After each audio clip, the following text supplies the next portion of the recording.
ఈరోజు ఇక్కడ అన్నా క్యాంటీన్కి వచ్చి ఉదయం అందరితో కలిసి బ్రేక్ఫాస్ట్ చేయడం చాలా సంతోషాన్ని ఇస్తా ఉంది.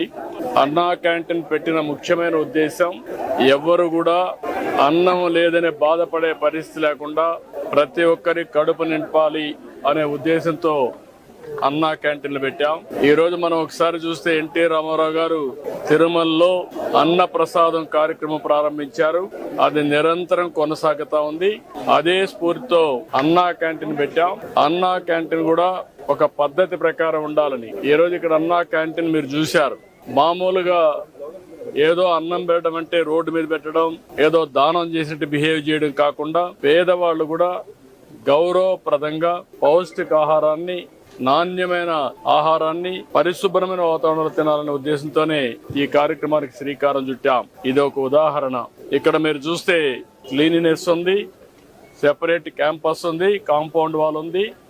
వచ్చిన వాళ్ళు ఎవరైనా సరే ఇక్కడ ఆ సమయంలో వస్తే మార్నింగ్ కానీ, మధ్యాహ్నం కానీ, రాత్రి కానీ 3 పూట్ల ఇక్కడ భోంచేసే పరిస్థితి వస్తుంది. 5 రూపాయలకే భోంచేస్తున్నారు. చాలా మంది అనేక పనుల కోసం బయట వస్తారు. ఒక ఆటో డ్రైవర్ కావచ్చు, ఒక ముఠా కార్మికుడు కావచ్చు, లేకుంటే రోడ్లు క్లీన్ చేసే కార్మికులు కావచ్చు, లేకుంటే ప్రజలు కావచ్చు. ఇలాంటి వాళ్ళు చాలా మంది ఉంటారు.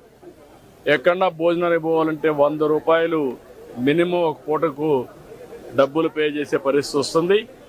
అక్కడ కూడా పౌష్టికాహారం దొరికే పరిస్థితి లేదు. ఇవన్నీ పరిష్కారం కోసం పెట్టాం. ఈరోజు ఇక్కడ ఇస్కాన్ ఫౌండేషన్ చాలా మంచి వర్క్ చేస్తున్నారు. అది కూడా సెంట్రలైజ్డ్ కిచెన్ పెట్టి, అది కూడా చాలా పౌష్టికాహారం కానీ వెరైటీస్ కూడా పెంచి రుచికరమైన, నాణ్యమైన ఫుడ్ పెట్టే పరిస్థితికి వచ్చారు. ఈరోజు రాష్ట్రంలో 269 అన్నా క్యాంటీన్లు పనిచేస్తున్నాయి. మొన్నే 62 ఓపెన్ చేశాం. ఇంకొక 5 కూడా తొందరలోనే ప్రారంభమవుతాయి. 275 క్యాంటీన్ని ప్రారంభిస్తున్నాం.